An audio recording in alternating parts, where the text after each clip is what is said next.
มือนี้ได้ยังกินเนาะเชฟมื้อนี้ป่ะครับว่าจะทำพัดยังล่ะพัด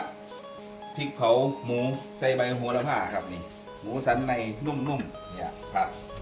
ขาชิมเบิ่งเด้อแซ่บแน่นอนใช่ไหมครับครับ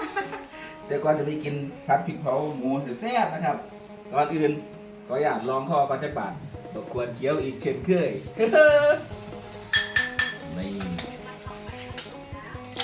ขออนุญาตดื่มหน่อยนะครับ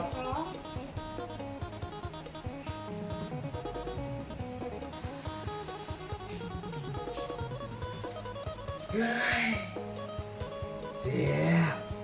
อะจ๊ะจ๊ะจ๊ะ